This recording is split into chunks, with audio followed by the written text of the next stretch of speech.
तर SBIच्या खात्यामध्ये खूप मोठ्या प्रमाणात पैसे जमा झालेले आहेत आणि खरं तर या निर्णयाचा एका बाजूला फायदाही झालेला आहे, कारण अनेक महानगरपालिकांना खूप त्रास सहन करावा लागायचा लोकांकडनं कर वसूल करण्यासाठी। परंतु या निर्णयाचा फायदा असा झाला की महानगरपालिकेमध्ये कराच्या स्वरूपात जे थकीत पैसे आहेत त्यासाठी 1500च्या नोटा महापालिका स्वीकारत आहेत। पुणे महानगरपालिकेमध्ये अवघ्या काही तासात विविध मिळकत करांपोटी 18 कोटींपेक्षा अधिक रक्कम जमा झाली आहे। तर मुंबईतही कर भरण्यासाठी लोकांनी गर्दी केली आहे। सोलापुरात विक्रमी वसुली झाली आहे। सोलापूरच्या महापौर सुशीला अबुटे यांनी तर तब्बल 1.25 लाखांचा थकीत मालमत्ता कर भरलाय।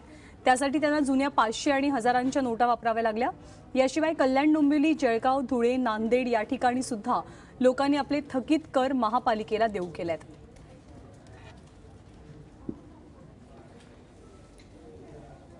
तर पुणे, सोलापूर, कल्याण, डोंबिवली सर्वच ठिकाणी आज नागरिकांची मोठी गर्दी पाहायला मिळाली, कारण 1500च्या नोटा कराच्या रूपात स्वीकारल्या जातील। तुम्हाला जर का कर भरायचा असेल तर महापालिकांमध्ये हे पैसे स्वीकारले गेले, त्यामुळे लांबच लांब रांगा थकीत कर भरण्यासाठी नागरिकांनी लावलेल्या होत्या। अनेक वेळेला आपण बातम्याही पाहिल्यात की हे कर वसूल करण्यासाठी खरं तर महानगरपालिकेला वेगवेगळ्या युक्त्या लढवायला लागलेल्या होत्या।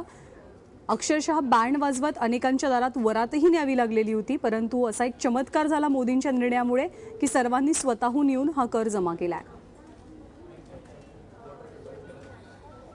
आपल्याला खरं काही हरकत नाही, महापालिका डबघाईला असताना हीच एक सुवर्ण संधी आहे की लोकांच्याकडनं पैसे या ठिकाणी महापालिकेत जमा होतील आणि सगळ्याच गरजा भागतील आणि लोकांच्या अडचणी दूर होतील। आणि आज आम्ही या ठिकाणी सोलापूर महानगरपालिकेमध्ये सोलापूरकरांना आव्हान करतोय की आपल्याकडे ज्या काही 500च्या आणि 1000च्या नोटा असतील त्या आपण या टॅक्स स्वरूपाने जर भरल्या तर महापालिकेची ही अडचण दूर होईल।